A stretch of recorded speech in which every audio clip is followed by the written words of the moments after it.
오늘 우리가 읽은 요한계시록 3장 14절에서부터 22절까지 이 말씀에 대한 제목은 19절 하반부에 있는 말씀을 인용을 해서 정했습니다. 내가 열심을 내라 회개하라. 오늘 우리가 이 본문의 말씀을 통해서 주님께서 라오디게아 교회 성도들에게 권면의 말씀을 합니다. 충고의 말씀을 해주고 있죠. 자, 그런데 이 라오디게아 교회 성도들의 영적인 모습이 어떠한가를 우리가 알 수 있는 그 17절의 말씀을 볼 수 있어요. 자, 17절에 보게 되면 그들의 영적인 상태가 어떠한가를 말씀해 주고 있죠. 자, 17절과 18절에 보게 되면 내가 말하기를 나는 부자라 부유하여 부족한 것이 없다 하나. 자, 그런데 이 라오디게아라고 하는 이 도시, 이 지역은 오늘 18절의 말씀에 보게 되면 금을 사서 그리고 흰옷을 사서 그리고 이제 안약을 사라라고 하는 이런 말씀을 통해서 볼 때 그 도시가 경제적으로 부유한 도시였다라는 것을 우리가 알 수 있죠. 자, 그런 경제적으로 부유한 도시 속에서 그들의 삶은 이제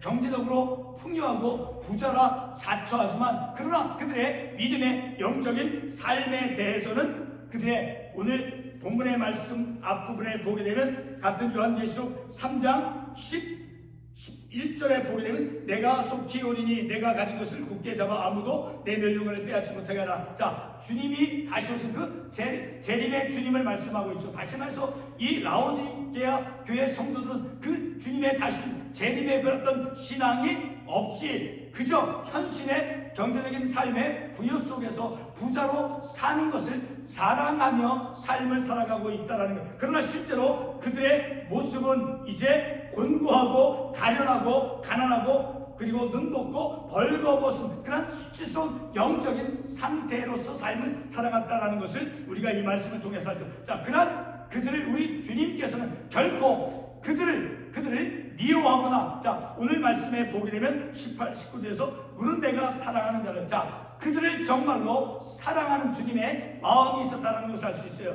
사랑하는 자를 책망하여 징계하느니 그러므로 내가 열심을 내라 회개하라. 그런 영적으로 나태하고 영적으로 게으르고 뜨겁지도 않고 차갑지도 아니한 그런 미지근한 상태에서 그저 경제적인 그런 삶의 부유함 속에서 자랑으로 그 부자라는 것을만을 자랑하며 삶을 살아가는 영적인 나태함 속에 있는 그들을 우리 주님께서 사랑함으로 그들에게 책망의 말씀을 주고 있대요. 내가 열심을 내라 회개하라. 다시 말해 재림의 신앙을 갖고 믿음에 굳게 서서 주님을 헌신하는 그런 삶을 살아갈 것을 이제 권면해 주고 있는 말씀이다라는 거예요. 자, 오늘 우리가 이러한 말씀을 통해서 우리의 삶의 현실도 우리의 조국의 현실, 하나님의 정의와 공의가 그 한국의 현실 속에서 이루어지는 하나님의 정의가 이루어지는 그러한 조국 그리고 모든 교회들이 깨어서 하나님의 공의와 정의가 실현되어지는 그런 나라가 되어서 깨어서 지도하는 그런 교회 그리고 우리의 조국이 되어질 수 있도록 우리가 더욱 열심을 내고 회개하고 우리의 잘못되어진 우리의 어떤 부패한 잘못되어진 그런 어떤 생각 삶의 모습들 그것을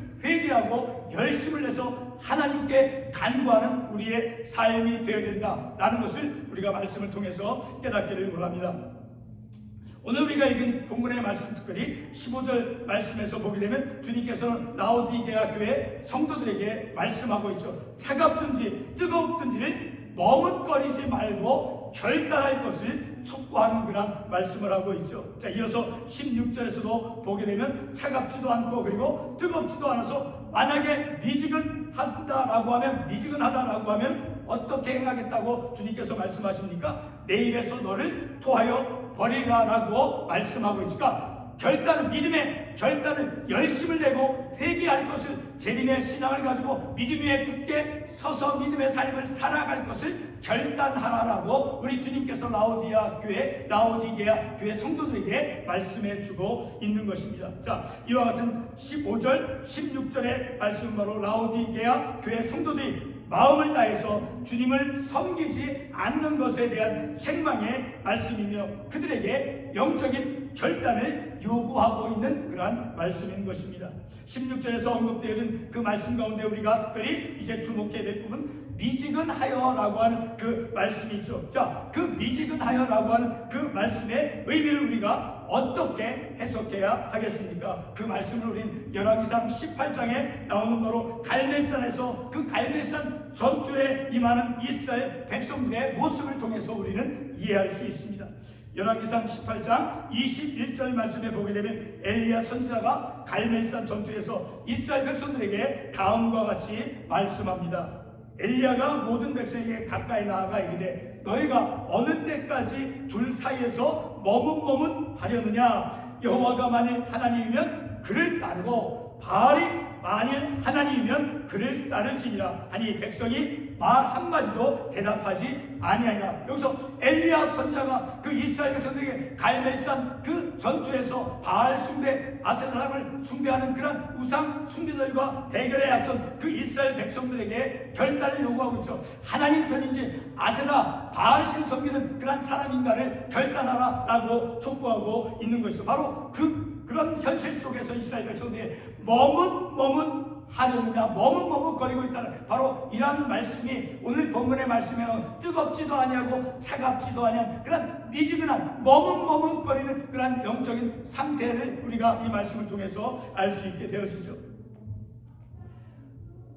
엘리야 선지자가 이스라엘 백성들에게 어떤 것을 요구하고 있습니까? 바알과 또 하나님 사이에서 어느 것을 택할 것인가? 여호와 하나님을 택할 것인가? 아니면 바알신을 숭배할 것인가를 택하라고 엘리야 선지자가 이제 결단을 할 것을 요청하고 있는 것이죠. 하나님을 섬길 것인지 아니면 바알이라는 그 우상을 숭배할 것인가를 결단하라고 엘리야 선지자가 이스라엘 백성들에게 갈멜산 전투에 임하는 그 이스라엘 백성들을 갈멜산 전투에 있는 그 이스라엘 백성들에게 요청하고 있는 것입니다. 이스라엘 하나님과 바알 우상 숭배 사이에서 머뭇거리지 말라라고 하는 것은 바로 오늘 본문의 말씀에서 예수님께서 라오디게아 교회 성도들에게 차갑든지 아니면 뜨겁든지 결단을 하라라고 하는 그 말씀, 그 촉구와 동일한 의미가 되어지는 것입니다. 그 라오디게아 교회 성도들에게 만약 그들이 미지근하다라고 하면 그들이 차갑지도 않고 뜨겁지도 않고 어떤 결단을 하지 아니하면 우리 주님께서 어떻게 행한다고 말씀합니다. 내가 이같이 미지근하여 뜨겁지도 아니하고 차지도 아니하니 내 입에서 너를 토하여 버리라. 이 말씀 바로 하나님의 그 강력한 심판과 회개를 촉구하는 말씀인 것이죠. 갈멜산 전투에 있는 그 이스라엘 백성들이 바로 엘리야의 그 결단을 촉구하는 말에 아무 결단을 내리지 못하고 있는 모습을 우리가 볼 수 있죠. 바로 그러한 모습이 오늘 본문의 말씀에 나오는 이 라오디게아 교회 성도들 뜨겁지도 아니하고 차갑지도 아니한 그런 미지근한 상태에서 결단을 하지 못하고 있는 그러한 영적인 모습과 두 가지가 공통적인 모습이 되어질 수 있는 것이죠. 열왕기상 우리가 인용했던 18장 21절 하반부에 보게 되면 다음과 같은 말씀이 있죠. 백성이 말 한마디도 대답하지 아니하는지라. 엘리야 선지자가 바알신을 숭배할 것인가 여호와 하나님을 섬길 것인가라고 그 결단을 촉구하는 그런 말에 대해서 그들은 아무 대답도 하지도 못하고 바로 오늘 본문의 말씀과 같이 차갑지도 않고 뜨겁지도 않은 미지근한 상태 결단을 하지 못하고 있는 그런 나태한 어리석은 모습 가운데 있는 그런 영적인 상태를 우리가 볼 수 있는 것이죠. 이스라엘 백성들은 갈멜산 위에서 바알과 아세라를 숭배하는 그런 선지자들을 대항하기 위해서 여호와 하나님을 선택하는 것이 마땅함에도 이제 그들은 머뭇머뭇하며 한마디도 대답을 하지 못하고 있다라고 말씀하고 있습니다. 다시 말해 이스라엘은 차갑지도 또 그리고 뜨겁지도 아니한 미지근한 그런 상태였다라는 것입니다. 이에 대한 엘리야 선지자가 원하는 것이 무엇이었겠습니까? 그것은 바로 열왕기상 18장 30절과 그리고 39절의 말씀을 통해서 우리가 알 수 있어요. 30절의 말씀에 보게 되면 엘리야가 모든 백성을 향하여 이르되 내게로 가까이 오라. 백성이 다 그에게로 가까이 가매 그가 무너진 여호와의 제단을 수축하되 엘리야 선지자가 무너진 제단을 다시 쌓는 것을 바라보는 그 이스라엘 백성이었습니다. 백성들은 엘리야 선지자가 무너진 그 여호와의 제단을 고치는 것을 보았습니다. 그리고 이스라엘 백성들은 엘리야 선지자가 드린 그 제물이 여호와의 불이 내림을 목격하고 이제 그 장면을 하나님께서 이스라엘 그 엘리야 선지자가 기도하는 것에 이제 응답하는 것을 보고 그들이 엎드려서 여호와가 하나님이시다라는 것을 그가 인정하고 그들이 고백을 하였습니다. 엘리야는 이스라엘 백성들이 바알 숭배를 선택하는 것을 결코 기대하지 않았습니다. 열왕기상 18장 37절에서 엘리야 선지자는 이스라엘 백성들이 여호와는 하나님이신 것과 그리고 하나님께서 머뭇머뭇거렸던 그 이스라엘 백성들의 마음을 돌이키심을 알도록 기도하였습니다. 마침내는 여호와 하나님과 바알신 그 사이 속에서 아무런 태도를 취하지 않았던 머뭇거렸던 그 이스라엘 백성들이 엎드려서 이제 하나님 여호와가 하나님이시라는 것을 깨닫고 인정하고 이제 고백을 하였습니다. 반면에 바알 숭배자는 바알신 숭배한 그 선자들은 이제 심판을 받아 죽게 되었지요. 갈멜산의 전투에 있었던 그 이스라엘 백성들은 머뭇머뭇거렸습니다. 이러한 태도가 바로 오늘 본문에 뜨겁지도 아니하고 차갑지도 아니한 그 미지근한 태도와 동일한 모습인 것입니다. 오늘 본문의 라오디게아 교회 성도들의 영적이고 경제적 상황을 잠깐 짧게 상고하도록 하겠습니다. 본문 계시록 3장 17절과 18절의 말씀을 보게 되면 라오디게아라고 하는 그 도시는 경제적으로 이제 부유한 도시임을 말씀해 주고 있습니다. 그래서 라오디게아 그 도시 성도는 부유함에 만족하여 부자라고만 그리 자랑하며 부족한 것이 없다 스스로 만족해하고 있습니다. 그러나 그들은 신앙적으로 그들은 헌신이 없었고 뿐만 아니라 계시록 3장 11절의 말씀대로 주님께서 다시 오신다는 그런 재림의 신앙을 인식하지 않고 있었습니다. 계시록 3장 11절 말씀이 말씀하는 대로 내가 속히 오리니 내가 가진 것을 굳게 잡아 아무도 내 면류관을 빼앗지 못하게 하라. 바로 재림의 신앙을 가지고 믿음 위에 굳게 서 있을 것을 그들은 그런 말씀, 그런 신앙, 재림의 신앙을 가지고 믿음 위에 굳게 서 있었음에도 불구하고 그들은 경제적인 만족, 경제적인 그 부유한 것에 만족해서 영적인 믿음의 삶 속에서 하나님께 대한 그 신앙의 삶 속에서 헌신하지 못하는 그런 모습을 보여주는 것입니다. 본문에서 자만하고 있는 그 라오디게아 교회 성도들에게 강조되고 있는 것이 무엇입니까? 18절의 말씀을 보게 되면 금을 사고 그리고 흰옷을 사고 안약을 사서라고 하는 그런 말씀이 나오죠. 그 당시 라오디게아 도시는 은행과 그리고 의류와 의술이 알려져 있는 그런 부유한 도시라는 것을 우리가 알 수 있죠. 자, 이와 같은 부유한 도시에서 부자라 자처하는 그들은 예수 그리스도에 대한 재림의 신앙을 인식하지 않고 믿음의 헌신 없이 삶을 살아갔습니다. 그들은 단지 현세의 그 삶에서만 부자라 자처하며 마음을 다해 주님을 섬기지 아니했습니다. 바로 이와 같은 라오디게아 교회 성도들에게 우리 주님께서는 이제 책망의 말씀으로 그리고 진정으로 그들을 사랑함으로 이제 다시 살아갈 수 있는 그런 권면의 말씀을 오늘 본문에서 그들에게 주시고 있는 것입니다. 뜨겁지도 차갑지도 않은 그 미지근한 성도들에게 어떤 권면의 말씀을 주셨습니까? 본문 19절의 말씀을 다시 한번 보겠습니다. 물은 내가 사랑하는 나를 책망하여 징계하노니 그러므로 내가 열심을 내라 회개하라. 자, 뜨겁지도 않고 차갑지도 아니한 그런 미지근한 하나님의 일들에서 교회에서 헌신치 못하고 재림의 신앙을 갖지 않고 세속적인 그런 현실에서 삶만을 만족하며 삶을 살아가는 그들을 향해서 내가 사랑하는 나를 책망하여 징계하느니 그러므로 내가 열심을 내라 회개하라. 참된 믿음을 가지고 재림의 신앙을 가지고 하나님의 일들에서 헌신하는 그런 믿음의 삶을 살 것을 라오디게아 교회 성도들에게 말씀해 주고 있는 것입니다. 라오디게아 교회 성도들은 부유한 사람들이었습니다. 그러나 그들은 본문 17절에 말씀하는 대로 세상에서 자기 만족에 빠져 자신들의 실제 영적인 모습을 보지 못하고 있는 것을 우리가 말씀을 통해서 볼 수 있죠. 그들의 영적인 실제 모습이 어떠합니까? 바로 가난하고 곤고하고 가련하고 눈먼없고 벌거벗은 모습이다라고 본문에서 말씀하고 있죠. 이 얼마나 수치스럽고 불행한 모습입니까? 바로 그러한 모습들을 그들은 깨닫지 못한 채 경제적인 그런 부유함 속에서만 현실의 삶에 만족하며 삶을 살아가고 있다는 거예요. 고린도전서 4장 8절에 보게 되면 고린도 교회 성도들의 그런 교만한 모습을 우리가 생각하게 하죠.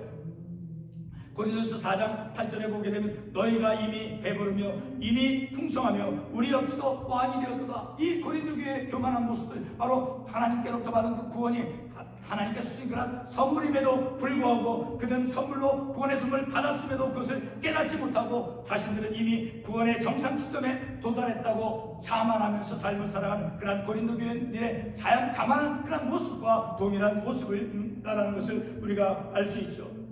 우리의 부유함은 참된 부유함은 바로 세상에 있는 것이 결코 아닙니다. 우리의 진정한 부여는 예수 그리스도에게 있음을 본문의 말씀은 우리에게 말씀해 주고 있습니다.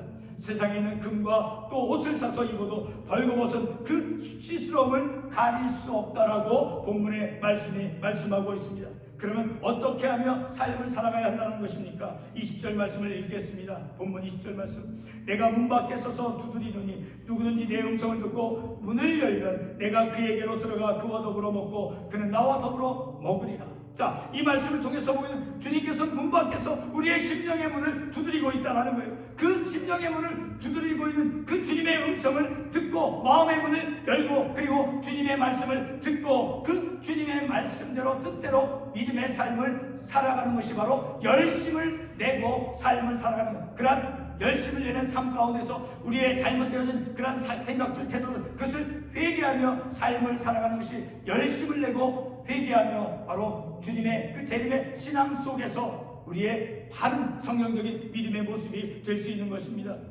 지금 주님은 우리의 인생 한복판에서 자신의 말씀으로 우리의 심령을 두드리고 있습니다.